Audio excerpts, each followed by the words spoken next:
Hi, I'm Laura Jean. I'm a business coach based out of Toronto, and I help women entrepreneurs grow their businesses. And I'm here with dating and relationship coach Barbara Santen, who has grown her business immensely in the time that I've known her. Barbara is an awesome coach that helps women really find the relationship of their dreams. And more importantly, for this segment, she is a six-figure coach. So welcome, Barbara. Thank you. Thanks for having me, Laura Jean. My pleasure. So how does it now it must be an overnight success, right? How does it feel to be a six-figure coach? Can you give us a sense of what the journey to get there has been like? Well, I opened a business, people came, and here we are. No, it wasn't that easy. So I left a long career of being a midwife in Toronto to pursue my little business of relationship coaching that I had already started during the time that I was a midwife. And I decided to jump both feet in because I was making so much money as a midwife. I had no motivation to work in my business. I was just like, said I had a business, but not doing anything. So I had the opportunity to dive in with both feet, and I did. And so I started this journey of this business, and I had no clue what I was doing. I had no clue whatsoever. And so I started doing business coaching training and like little trainings here and there. And I started getting a few little tiny clients. And over the years, to fast forward, I did it like that. I ran my business like that, sort of throwing spaghetti at the wall, placing like one Facebook ad and it flopped, creating a whole course and nobody bought it. I mean, for your audience, I'm sure they can relate to these kinds of I things. was going to say very typical stuff, starting up and trying this, trying that, Yeah. dibbling and dabbling in different trainings and stuff. And like buying a CRM because I thought that was going to make my business cohesive, or another program, or signing up for MailChimp or whatever. And just, it was just piecemeal. It was just like this thing that was not together at all. And so because of these experiences over the years, I accumulated just by default this knowledge, this sort of knowing that doing that same thing over and over and over again wasn't going to work. So I became an overnight success because yet again, I invested in yet another coach, right? And for your viewers, like, you think, oh, I've hired all the coaches, I've done it all, and it's still not working. Well, if your business isn't working, you still haven't hired the right coach. You still haven't done the right thing. Just keep going. I spent thousands of dollars on Tony Robbins events to improve myself, on his business mastery. I spent thousands of dollars on business coaching that I got maybe one or two little nuggets from. But guess what? They were pebbles on the steps up to where I am today. And I would not have gotten here without any of those tiny little or big steps or investments. So finally, I invested in one more coach who was very expensive again. And, but I was like, it's do or die. Honestly, this is my last $12,000-$15,000 that I have to spend out of my savings on my business. And if that doesn't work, I'm going back to midwifery. I still had that in my back pocket, and I'd run out of money completely. Do or die. Like, and that's what it takes to really do well in a business, because honestly, I had no money left. I don't have parents. I don't have a sugar daddy. I have nobody that will catch me if I fall. So this was do or die. And the only thing that I did have was my career, my midwifery career. So, and then it worked. And now I'm making more than I ever could and ever did as a midwife. So you, I think you're roughly 3 years in full time. Yeah. So basically the first 2 years were really like, and scrambling and trying to figure out what's going to work and piecing it all together. And then it seems like something clicked. You made an investment, which I love. That is such a common theme: investing in yourself, investing in your learning, but also the investing in understanding strategy. People don't realize how running a business or building a business from the ground up is a huge skill set in itself. Yes. And so the amount of things you have to master it sounds like you really kind of finally got it. And Yeah. then you worked at it. You worked, I know because we've talked before, you worked your business like a job. You committed to doing what you set out to do. Yeah. So the biggest piece in my great success in the last 6 months, and just for the record, it's only in the last 6 months that I've made this 130 something odd grand, right? That's So awesome. it's really been like this, like it was like this flat line and then um, the difference has been that I have committed to myself. So I also, committed to myself in other areas of my life, like running, getting up at a certain time. Like the way you do one thing is the way you do everything. I don't know who said that. It's not me, but that runs in my mind all the time. So if I'm willy nilly on my runs, or if I'm like kind of whatever, mailing it in on my self care or whatever it is, or on my relationship, I'm mailing it in my job, in my business. Mhm. And so I refused to be someone that mailed it in. So I started committing fully, and I am the type of person that will do something medium and be like, "Ugh, I did it medium. I don't have to be excellent. Look, I'm fine being medium."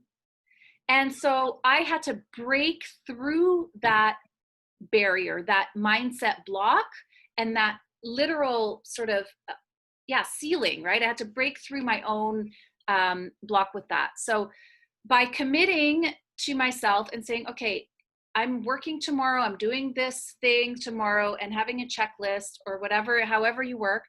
And then I would wake up and I would have, say, period cramps. Sorry, you're still working. You commit and pull through for yourself. It's not because I'm hardcore necessarily. It's because I mean, maybe I am, but it's because I'm committed to me. It's creating trust in me, and it's creating integrity. And that's what's going to pull me through to the other side, right? The integrity, the self integrity. So, Well, it's not hardcore, but it is at the same time. And that's only all you have to do to be hardcore is to treat it like a job, show up and do the work. Like it's not rocket science. It right, is really about doing what you set out to do and doing, I've never had a job, so I don't know what it's like, but I assume when you go to a job, your boss has expectations of you and you have to meet certain performance indicators and you have to do whatever, call 20 clients a day or whatever it is. And so many people just don't show up like that for their own business. They think that they just operate so differently. They think that the business is just going to happen. And it right. sounds like for you, you really were like, no, I'm not, whatever, period cramps or headache, whatever, still do the work. Yeah. And I can't say those were my best performance days, but I'll tell you, I made 2 or 3 sales on exactly those days. Yeah.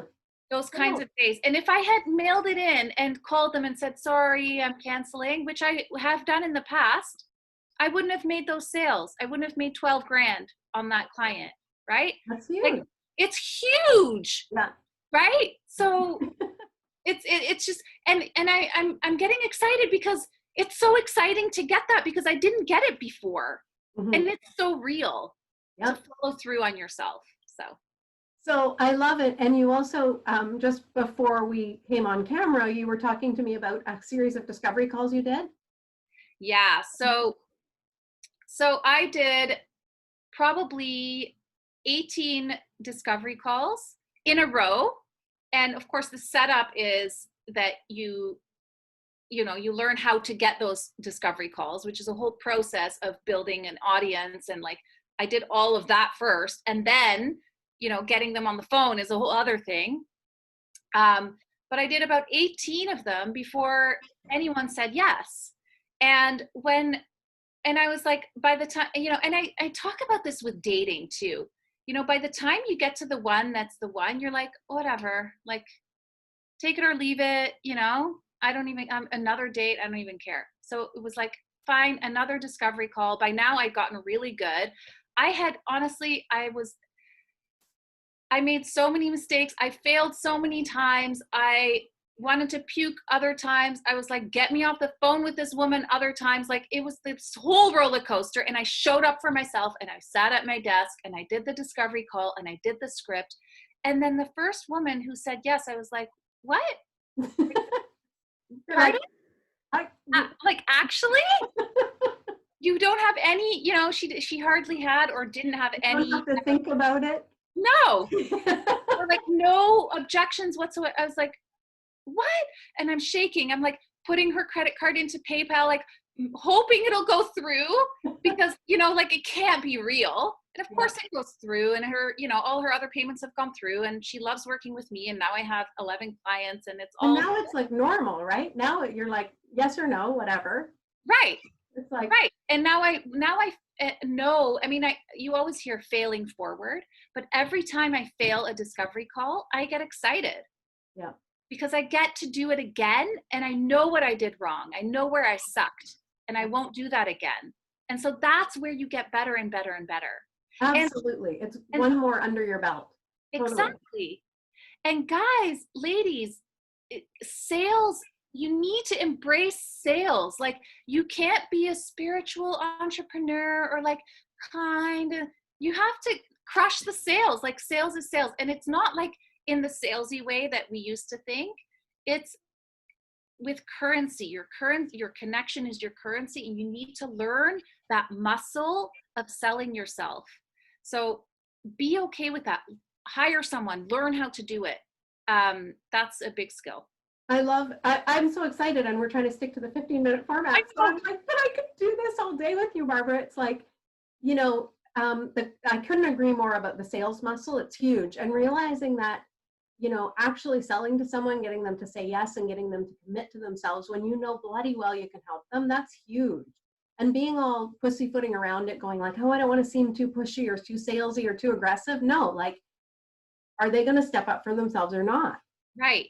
And the other part of this is metrics, realizing that, you know, you've got to really commit to, like I set up for one of my years of coaching, I had a thing where I was like, I'm doing 100 discovery calls this year because I know my conversion rate is 34%. And if I do 100 calls, I'll get exactly as many clients as I want. So right. Just like you said, you know, do all the work to get those leads lined up, get those calls happening, get the people on the phone and make it happen.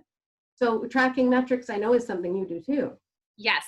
Yeah. So every discovery call I do, I write it down. Now, before I would be like willy-nilly, I wouldn't prepare for it. I wouldn't have a script, and no one was buying from me. And I was like, oh, okay. You know, there's a skill to it, and there's metrics to it.